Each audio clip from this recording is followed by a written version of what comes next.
Shalom pemirsa Unai TV. Sudahkah Anda bahagia saat ini?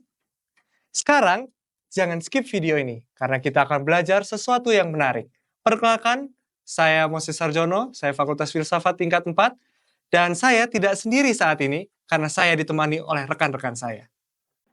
Baik, perkenalkan nama saya Andres Simbolon, dan saya jurusan Filsafat tingkat 4. Nama saya Gita Rigan, Filsafat tingkat 4. Baik, terima kasih karena kita sudah perkenalan. Dan saat ini, judul pelajaran kita adalah menggenapi nubuatan perjanjian lama. Namun sebelum kita lanjut, kita akan berdoa yang akan dipimpin oleh Bang Egi. Kita berdoa. Maha besarlah kami Allah yang baik di surga. Tuhan, pada saat ini kami akan belajar dari sekolah Sabat. Tuntun kami agar pelajaran ini boleh kami mengerti. Di dalam nama Yesus. Amin. Amin. Amin. Zaman ini, banyak sekali orang-orang yang mengaku bahwa dirinya adalah Yesus. Mereka menyamakan derajat mereka dengan Yesus. Dan saat ini sedang viral di dunia modern ini, bahwa banyak orang-orang melakukan mujizat palsu, dan juga nubuat-nubuat palsu. Dan kitab perjanjian baru ini seringkali diserang. Karena di kitab perjanjian lama dan baru menekankan banyak sekali mujizat dan nubuatan. Tetapi ada satu kitab yang berbeda, yaitu kitab Yohanes. Mengapa? Kitab Yohanes ini merupakan suatu penangkal bahwa Alkitab ini benar, tetapi nubuatan dan mujizat yang dilakukan oleh orang-orang yang palsu ini yang salah sebenarnya. Itulah sebabnya kita akan belajar kitab Yohanes untuk menangkal semua nubuatan-nubuatan palsu serta mujizat-mujizat palsu. Karena kitab Yohanes menunjukkan bahwa Yesus benar-benar Mesias dan dia menunjukkan identitas Yesus yang sebenarnya. Daripada kita berlama-lama lagi, kita masuk ke pertanyaan yang pertama. Untuk Bang Andreas, apa makna dari tanda pekerjaan dan mujizat yang dilakukan oleh Yesus dalam konteks hubungannya dengan Allah Bapa? Baik, terima kasih pertanyaan sudah diberikan kepada saya. Saudaraku, apa makna daripada tanda pekerjaan dan mujizat yang dilakukan Yesus? Kalau kita lihat pelajaran kita di hari Minggu, bagaimana pada saat Yesus melakukan mujizat-mujizat, banyak sekali orang bertanya, apakah Yesus ini adalah seorang Mesias? Karena mereka beranggapan, kalau hanya melakukan mujizat, banyak orang yang bisa melakukan mujizat. Akan tetapi, di sini Yohanes menuliskan dalam pelajaran kita, di paragraf yang kedua, Yohanes tidak mencatat tanda-tanda itu karena tanda itu hanya menunjuk kepada seorang pembuat mukjizat yang hebat. Tentunya pembuat mukjizat yang hebat ada perbedaan daripada orang-orang lain yang telah melakukan mukjizat. Yang hebat, tiada lagi yang hebat daripada Yesus. Nah, kalau Yesus hanya mengungkapkan atau menyatakan dirinya, tidak disertai oleh tanda, tidak disertai oleh pekerjaan, tidak disertai oleh mukjizat yang dilakukan, tentunya banyak orang mereka tidak percaya, bahkan dengan mudah menyangkal perkataan Yesus. Akan tetapi, pertanyaannya, bagaimana cara mereka menyangkal akan tanda-tanda yang sudah dilakukan oleh Yesus? Tidak ada alasan lagi untuk menyangkal dari tanda-tanda mukjizat yang dilakukan oleh Yesus. Karena hanya Yesuslah yang mampu melakukan itu semua. Jadi makna daripada pekerjaan, tanda, mukjizat yang dilakukan oleh Yesus ini untuk menunjukkan hubungan atau keilahian hubungan Yesus dengan Allah Bapa. Yesus melakukan pekerjaan Allah Bapa dan dia adalah utusan. Dan ini mencatat bukan hanya sekedar keajaiban, tetapi untuk menegaskan bahwa Yesus ini memiliki otoritas. Memiliki otoritas. Dan itu berasal daripada Allah. Dan melalui pekerjaan yang dia lakukan, Yesus ini memberikan kesaksian bagi kita semua khususnya. Para pengikut yang bagi percaya kepada Yesus. Memberikan keyakinan. memberikan kesaksian yang kuat sebenarnya siapa dan dari mana asal daripada Yesus, yaitu berasal daripada Bapa. Dan Yesus adalah Mesias yang diutus. Inilah makna, tujuan dari tanda-tanda, mukjizat-mukjizat yang Yesus lakukan, sehingga dia mengakui, menyatakan dirinya bahwa dialah Mesias itu. Oke, baik. Luar biasa. Saat ini kita sudah dapat satu poin yang kita bisa bawa pulang. Yang pertama adalah, tadi kita dapati, untuk menangkal bahwa Yesus ini bukan Mesias, karena ada banyak yang mengatakan seperti itu, viral, adalah bahwa melalui tanda, pekerjaan, dan keajaiban yang telah dinyatakan dalam seluruh Alkitab ini. Dan ketika Bapa bekerja, maka juga Yesus ikut bekerja. Selanjutnya, untuk pelajaran berikut akan dijelaskan oleh Bang Egy dengan pertanyaan, kira-kira apa peran kitab suci sebagai sarana untuk mengenal Yesus, baik pada masa lalu dan juga masa sekarang. Oke, baik. Terima kasih Bang Moses melalui pertanyaan yang sangat-sangat baik pada saat ini. Kalau kita lihat kembali judul kita pada pelajaran hari Senin ini, dengan peran kitab suci yang berotoritas, maka kita perlu tahu bahwa pada zaman itu, dan kita bisa menemukan ternyata orang-orang yang zaman Yesus menggunakan kitab perjanjian lama sebagai dasar mereka beribadah dan lain sebagainya. Dan kembali ke pertanyaan tadi, kira-kira apa peran kitab suci sebagai sarana untuk mengenal Yesus, secara khusus dalam perjanjian lama? Karena peran dari kitab suci perjanjian lama ini menjadi salah satu pusat sebenarnya bagaimana kita mengenal Yesus. Seperti yang kita tahu bahwa kitab perjanjian lama ini Tuhan titipkan kepada bangsa Israel menjadi untuk mengingatkan apa yang harus bangsa Israel lakukan dan tentang nubuatan-nubuatan yang akan datang. Secara khusus nubuatan tentang Yesus, yaitu Mesias kalau kita sebut. Dan kalau kita baca pelajaran kita saat ini, maka kita menemukan satu peran kitab suci perjanjian lama itu adalah untuk mengenal siapa sebenarnya Mesias yang disebut. Kalau kita percaya sekarang, Mesias yang disebut adalah Yesus. Dasarnya apa? Karena kita melihat dan membaca dari kitab perjanjian lama yang punya otoritas yang menunjukkan arah itu kepada Yesus. Kalau tidak demikian, bagaimana mungkin kita kesimpulkan bahwa Mesias yang dimaksud adalah Yesus? Karena seperti yang disebut di pelajaran sebelumnya, banyak orang yang bisa melakukan mukjizat juga. Tetapi kalau kita lihat dari nubuatan Nabi Yesaya, nubuatan dari pemazmur dan lain sebagainya, itu sangat cocok dan hanya cocok kepada Yesus. Dan itulah kenapa pentingnya peran kitab suci untuk kita tahu, oh ternyata Yesus ini Al-Mesias itu. Dan begitu juga dengan sampai saat ini.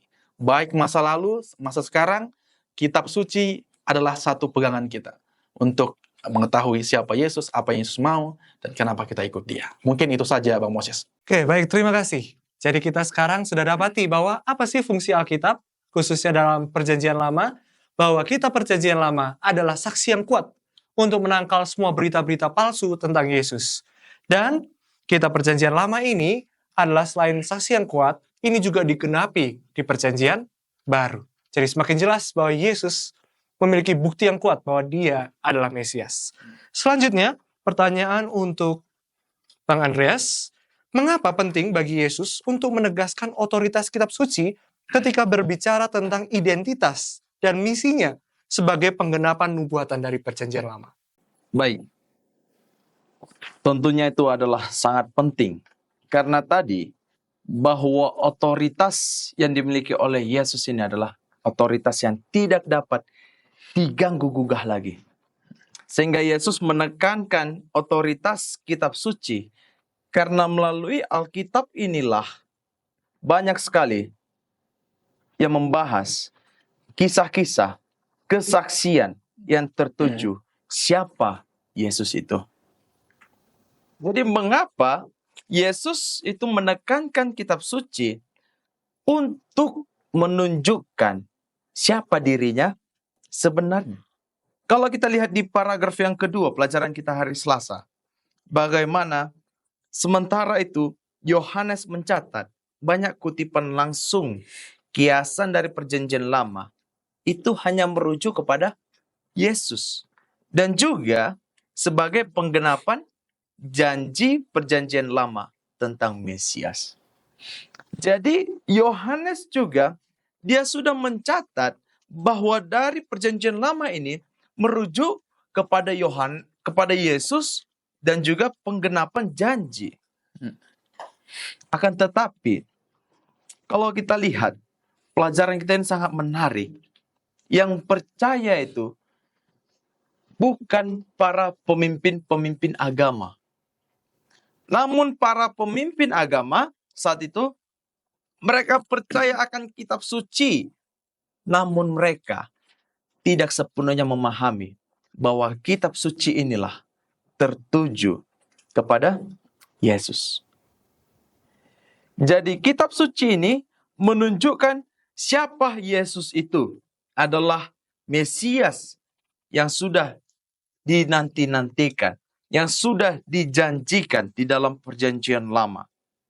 Nah, Yohanes juga beserta dengan para penulis kitab-kitab lainnya, mereka memberikan kesaksian mereka melalui dengan menulis tulisan mereka.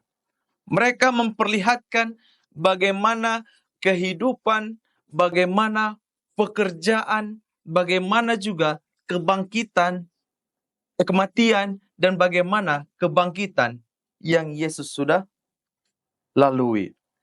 Jadi Yesus ini dan kebangkitan Yesus ini akan memenuhi janji yang sudah kita dengar tadi. Penggenapan janji dalam perjanjian lama. Mengenai tentang Mesias. Melalui kematian Yesus, dia sudah memenuhi janji tersebut. Dan itulah yang memperkuat keyakinan kita semua bahwa Yesus adalah Mesias yang dijanjikan. Bahkan di paragraf yang terakhir, di bagian yang terakhir, bahwa sesudah ia bangkit di antara orang mati, barulah teringat murid-muridnya bahwa hal itu telah dikatakannya dan mereka percaya akan kitab suci dan perkataan yang telah diucapkan oleh Yesus. Jadi, saudara, bahwa jika kita mengakui percaya akan Yesus, memiliki keyakinan bahwa Yesus ini adalah Mesias, tentunya kita selalu berpegang kepada kitab suci. Membaca kitab suci. Mempelajari akan apa isi daripada kitab suci. Supaya otoritas mengenai tentang Yesus dalam kehidupan kita itu tidak hilang begitu saja. Namun kita memiliki keyakinan yang kuat bahwa Yesus ini adalah Mesias yang dijanjikan. Itulah mengapa pentingnya Yesus menegaskan otoritas kitab suci. Terima kasih. Oke, baik. Terima kasih. Pertanyaan yang selanjutnya, di sini adalah suatu poin.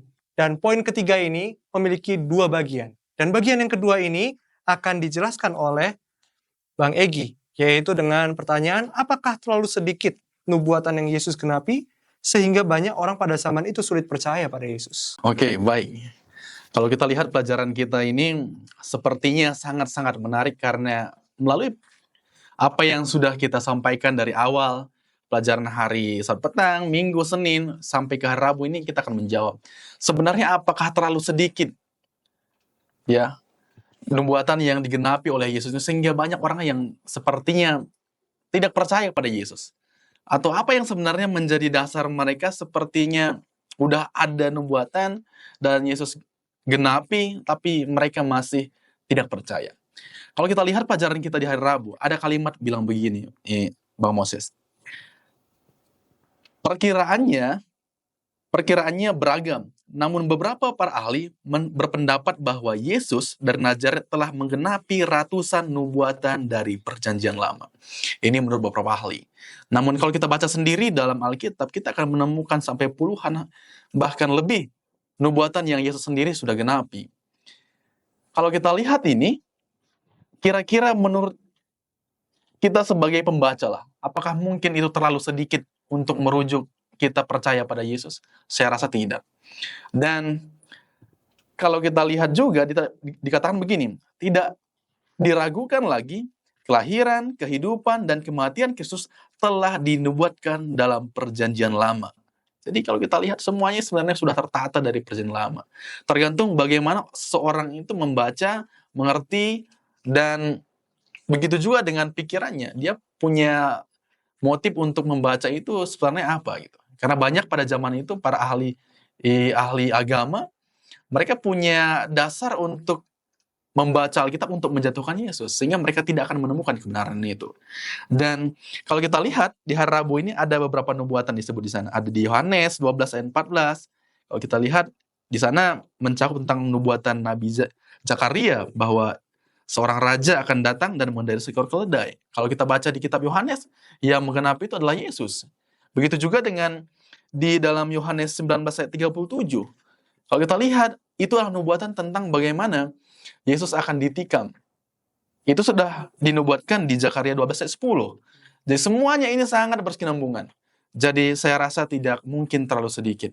Tetapi sekarang pertanyaan sebagai kita yang hadir. Ada satu pertanyaan di pelajaran Rabu ini. Dikatakan begini. Jika seseorang menentang saudara, mengapakah saudara percaya kepada Yesus sebagai Mesias? Jawaban apakah yang saudara berikan? Dan bagaimana kita mempertahankan jawaban itu? Ya, kembali lagi.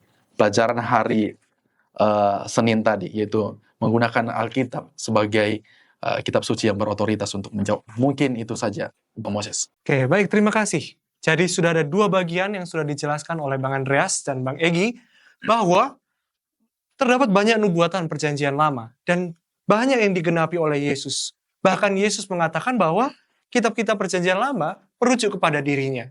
Jadi terbukti bahwa tidak ada kontradiksi antara perjanjian lama dan perjanjian baru yang menyatakan bahwa Yesus adalah Mesias. Dan saat ini, jangan skip video ini, karena bagian terakhir ini sangat penting, yaitu pertanyaan yang terakhir untuk Bang Andreas.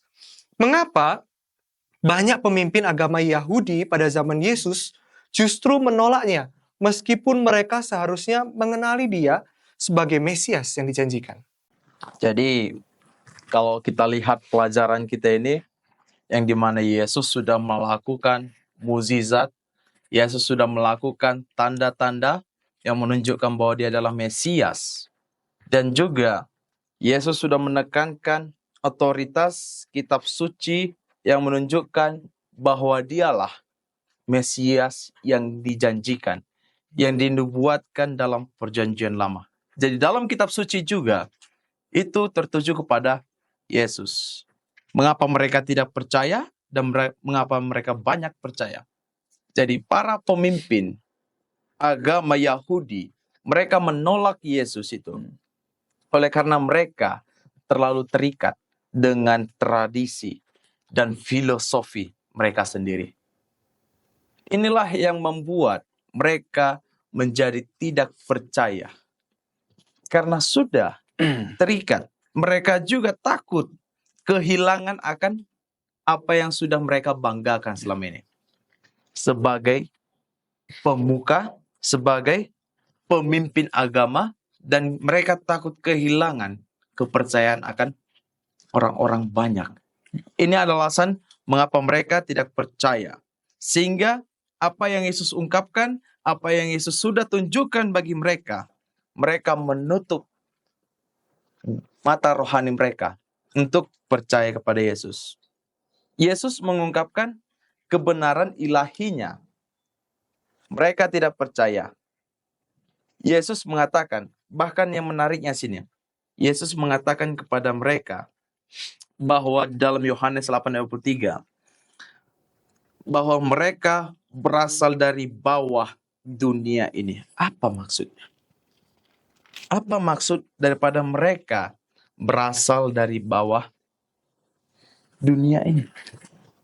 Maksud daripada perkataan Yesus kepada mereka bahwa di mana yang menandakan para pemuka agama ini menandakan mereka berpikir, bertindak hanya dalam batasan duniawi saja. Hanya batasan duniawi saja. Mereka tidak memahami hal-hal rohani daripada atas atau yang diartikan dari Allah itu sendiri. Jadi mereka memahami kitab suci ini hanya dalam batasan duniawi. mereka tidak sepenuhnya memahami berasal daripada Allah itu sendiri. Sehingga membuat mereka melakukan penolakan sepenuhnya kepada Yesus. Walaupun Yesus sudah melakukan mukjizat, walaupun Yesus sudah bersaksi, menyatakan dirinya, namun itu belum cukup bagi mereka untuk membuat mereka percaya. Bahkan mereka hanya terus bagaimana caranya supaya Yesus ini untuk disingkirkan. Itulah yang mereka lakukan. Jadi penolakan yang dilakukan oleh para pemuka agama atau pemimpin agama Yahudi ini mencerminkan formalitas dalam ibadah. Bagaimana mereka mempelajari kitab suci, namun tujuan mereka kepada hal-hal duniawi. Bagaimana mereka hanya melakukan ibadah tersebut hanya bersifat lahiriah, tetapi tidak memiliki kesalehan dan juga hati yang sejati. Begitu juga dengan kita. Bagaimana cara ibadah kita? Bagaimana cara kita memahami Alkitab ini? Apakah kita beribadah hanya untuk formalitas saja supaya dilihat orang?